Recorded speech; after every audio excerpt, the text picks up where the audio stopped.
Hello, and welcome to another episode of Bare Bones Wargaming, a show with no bells, no whistles, no frills, just a man, a camera, and his game. Today, we'll be taking a look at a second turn of a game I just acquired the other day, the Greater East Asia Co-Prosperity Sphere. Now, I'm going to start with the 1940 turn here, and what I did off camera, so that way I can show you how the combat and stuff works. For this, I've gone ahead and selected already my cards here, so I'll just give you a quick overview of what cards were collected for the production phase, and then we'll go straight to the declaration of war. So Japan, I'm planning on declaring war. So, it's just, again, this game is so small and it plays so quick that you really can just try different things. Now, granted, I think Japan is kind of boxed, sort of, into, well, I don't know if I'm going to use the word box, but I do feel like they're kind of restricted to basically three main strategies in the game. Either beat up China at the beginning and try to pull that off, and then go after the Commonwealth, or go after the Commonwealth and try to then go after China or hold on to spaces because you need 8 spaces at the end to win the game. Or you could go after the U.S. I haven't tried going after the U.S. yet, but I'm going after the Commonwealth this turn. I'm going to declare and get things rolling here a little bit earlier than usual. So for that end, I'll have 2 special actions, which I'll get to here in a minute after I declare war. But I chose 2 naval cards, a production, and a land action too. Mostly I chose the land action because once I land here in Saigon, I'm going to go ahead and try to move inland to Rangoon. Okay, now, for the Allied side, just to show you what the Allies are up to here, and again, I used my solo die rolling, and again, it's not supposed to be a perfect kind of thing, but I don't want it to be a perfect thing, to be completely frank and honest with y'all. I just wanted to play a game and kind of simulate, just because it may not be the best cards picked. Hey, maybe I'm not playing the best player in the world. Who knows? But the Allies might have felt like there was a little bit of a rat coming because I noticed they picked a naval action as well. So they chose 3 of the 4 CBI cards. They got 2 production cards, and then they also have this naval action. So let's see what's going to happen with that. So we'll start with the declaration of war phase. Now, war can only be declared by a player once, and it also can be only done by 1 player. So, for example, Japan is about to declare war here. The U.S. cannot declare war on the same turn. The U.S. will have to wait till next turn to declare war, and I'll go over that when we get that far. So, Japan is going to declare war. Now, by declaring war, in the rulebooks, section 7.3 talks about the special action you get to do. So, first of all, whenever war is declared by somebody, the air units of the side that's being attacked, they all go to the retreated box. Both players have a retreat box. The Allies is down here. Oops, that was a little shaky, wasn't it? And then the Japanese is up here. So the Commonwealth has no air units to retreat, so no worries there. So the special actions, which again is the rulebook, and again I mentioned this in my other video, the rulebook is very nicely organized. It's well written too for the most part, and I like the big print, I gotta be honest. And those of you older war gamers like I am, you like the big print. Okay, you can basically now I get 2 movements, or 2 actions I can do, either 2 strategic movements, naval and or ground movements, or any combination of those that are free. Okay, however, if I do a ground or a naval action, it must end up in an enemy space. So I'm declaring war on the Commonwealth, so it's on, so to speak, here in Asia. And part of this is because I want Borneo, because once you get Borneo, show you the marker here, you get the oil. Now once you get the oil, then as Japan, you can get some free actions here. Basically, you can take a strategic, land, or naval action using that oil marker. So I've declared war, so it's time for my 2 free actions. Now, when Japan moves units from a space, and by the way, stacking is unlimited in this game. You can put as many units as you want in a space. However, moving units from a space is limited. Japan can move up to 3 at a time. So what I'm going to do is I want to go down here to Saigon and take over the place and establish myself so I can move further along later. So I'm going to take 1 aircraft carrier and a battleship, and I'm also going to take this elite infantry unit and move. Now, you can generally move 2 spaces. So I'm going to Okinawa and I'm going to Saigon. As soon as you enter an enemy-controlled space, even if it is empty, you must stop. Now, these blue dots, like between Midway and Japan, indicate it takes 2 movement points to move along that line. So basically, moving from Japan to Midway wouldn't take most of your movement points. So that was my first special action, was that naval movement. Now, with my second special action, I'm going to go ahead and I'm actually going to use strategic redeployment. And again, I can bring up to 3 units into friendly spaces. I'm going to move my 1 air unit. I'm going to move a battleship. And I'm also going to move, the counters are a little small. I am also going to move this 1 infantry unit as well. And I'm put them all into Saigon, because now my plan is to move to the west towards Calcutta and lash out here at Borneo as quickly as possible. So I've done my 2 special actions, and now Japan also gets to go first in the operations phase. Now, I got choices here. I could do a couple of different things. I could go ahead and move straight into Borneo. I could go ahead and knock out the fleet in Singapore, or I could move into Rangoon. Okay. Now, all of those are good. However, the oil can kind of wait. And the reason I say the oil can wait is once Japan takes it over, the effects of the oil do not impact the game until the following turn. So it won't be until 1941 that I can actually use the 2 oil resource points to my advantage as Japan. So I think I'm going to go ahead and not give the enemy too much time to prepare themselves inland. So I'm going to go ahead and I'm going to take my veteran infantry units here, and I'm going to attack Rangoon using my land action card. Now again, I can move up to 2 units along that line, and I could move 2 spaces, but I'm only moving 1. Now, when spaces and units come into the same space, combat occurs. It occurs immediately as part of the step there. Now, a couple things about combat. Combat, first of all, the units have different letters on them. So, like if you look here, you can see aircraft carriers have A's, battleships have B's, these infantry have D's. So that basically is order of shooting. So A units get to shoot first, and then B, etc. Okay, shooting between different, or I should say the same class, like 2 A's, is simultaneous. You only do the hits afterwards. However, if you have a higher class, let's say a B shooting at a C, then the B's hits get to take effect before the C has a chance to fire back. So that can be very critical at times. The other thing is air power. How air power is mostly depicted in this game is basically by influence. So right now, these air units here, I can basically use them to all adjacent spaces to exert control. So technically, since Borneo is empty, I mean, I could go ahead and have control of it. Actually, I think I have to move a unit in first of my own, but then I would be able to control it with the air. Okay. The other thing is it increases the combat value of my units as well. So now my veteran infantry down here in this battle in Rangoon will actually hit at 4 or less. So it is a to-hit kind of combat system. Now, the number of dice you roll is based on the number of steps. You can see the stars and the circles there. So again, you're not going to be rolling 3 dice. You're actually going to be rolling a couple. So we'll go ahead and we'll start this battle. Now the Japanese, again, with the air support, will be able to roll or hit on a 4 or less.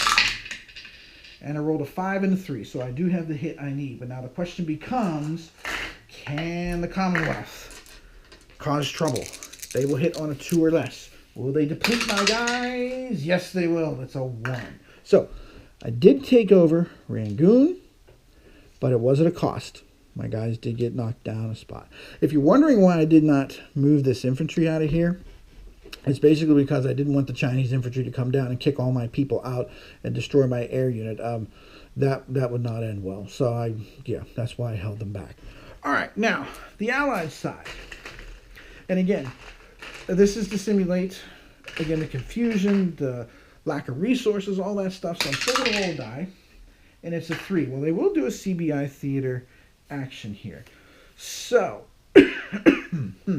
let's see. Well, I could go ahead, and I could play a developmental action and bring this infantry straight back into Calcutta for defensive purposes.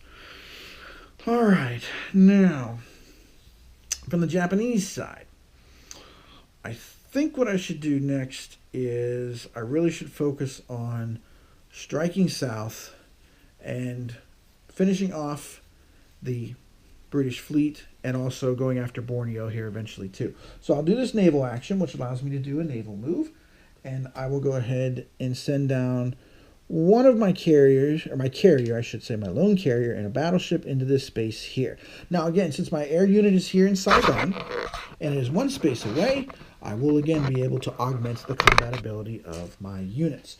Now when you're in a battle too with aircraft carriers, you can, I forget the exact word in the text, but you basically can put them off to the side and have them act as an air unit, which means they can't be hit, but they also don't get to roll dice. However, if you lose the battle and the space is completely empty, they also end up destroyed. So they will go back into the pool, and it takes forever to build aircraft carriers, which, that's understandable in this kind of situation here. So, I will get to roll 3 dice, because that's the combat value of the aircraft carriers. Or I should say, I'm sorry, roll 2 dice, 2 steps, and it will be 4 or less.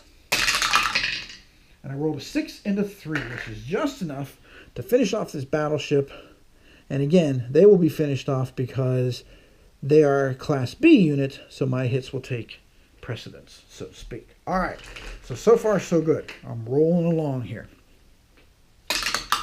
The Allies, they are going to go with a naval action. Now, could do a couple of things with this. I am thinking about sending maybe a few units to the Philippines to do that. I could also do naval replacement, which means I could just move the U.S. battleship or aircraft carrier along the production track, because basically, let's face it, war is coming. Now, whether the U.S. will declare war in 1941 yet or not, I'm not sure, because really the U.S. isn't quite cranked up yet. So, part of me wants to send the aircraft carrier and battleship on its way to the Philippines via the Commonwealth spaces. And you can move through spaces, the Commonwealth and the U.S. can move through spaces even when they're not allied and at war, so long as you don't stop in them. So like the U.S. could not, for example, stop in Borneo here and defend Borneo because the U.S. is not in the war yet. Japan didn't declare war on them. You know what? I'm going to move the battleship along. No, I'm going to move the aircraft carrier along the track, I think, because I want to get ready for that. Because without my carriers, it's going to be hard to retaliate against the Japanese. All right, so now I have my production. If I wish to use that, I could move people along the track, carrier or the Marines. I also could use a replacement, so I could build up the guy in Rangoon also as well, or the individual down there in Saigon. Decisions. I think what I'll do is, actually, I'm worried about the Chinese kicking me out of there, so I'm going to use the production to build up the replacement point there. All right, the Allies playing another production card here. So again, getting ready for war, I'm going to go ahead and use the replacement to move up 1 box. And I'm going to go ahead and take this Allied air unit, this U.S. air unit, I should say, and I'm going to put it here in Samoa to get that base ready and cranked up for war. Last action here. For Japan, I need the oil. So my last thing is going to be a naval action. I'm going to drop down here to Borneo and grab Borneo and take it over. So that only leaves me with Allied actions left. So let's see what order the Allies are going to do things in.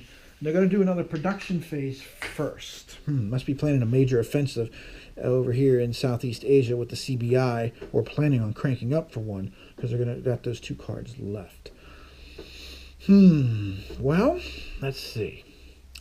Should I move the Marines and the battleship over? I'm going to need the Marines, I think.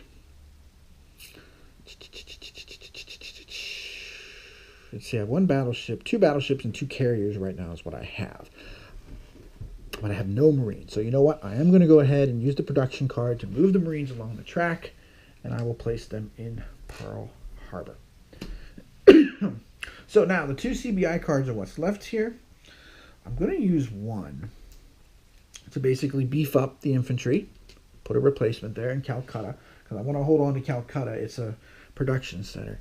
Now, the other one, I could do a couple of things. I could go ahead and bring in on the production track either the Chinese or the Commonwealth Air, because I also have to keep an eye on Townsville down here.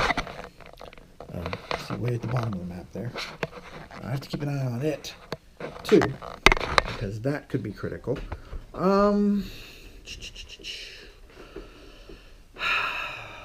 But I also could beef up that Chinese infantry unit and make a threat towards Saigon yet, too. But Chinese infantry only get to roll 1 die. That's the problem. And they can only move 1 infantry instead of 2 along a land space. So that's another issue, too.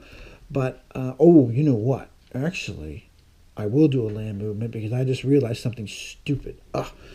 If I'd had another land card, I could have walked into here with Japan. So you know what? That's what I'm doing my last CBI card. I'm going to move those guys into there. So that's the end of the operations phase. All right, now, at this point, now we have basically what's strategic redeployment is what's going on here next. So, in this one, you can move any units, any number of spaces that are friendly. They must be friendly. And speaking of which, naval units, you can only have 1 naval unit sitting in a space that is not a harbor space. You can see the anchors here. So if I'm going to leave that battleship there in Borneo to hold it, then I can't leave any other ships in any spaces that don't have an anchor symbol. Now,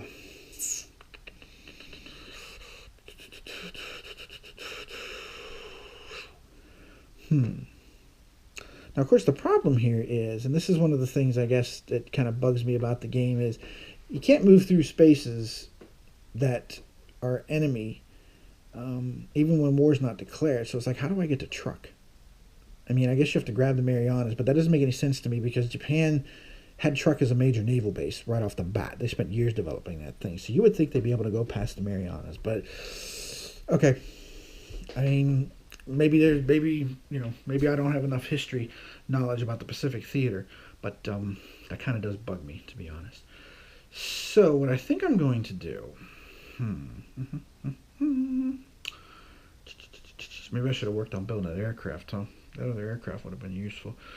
Okay, I got to keep Japan safe, but I do want to try and knock out the Commonwealth here. So I'm going to go ahead and strategically redeploy this Marine unit down to here, and then try to use him to move in also on Rangoon as well. I can use the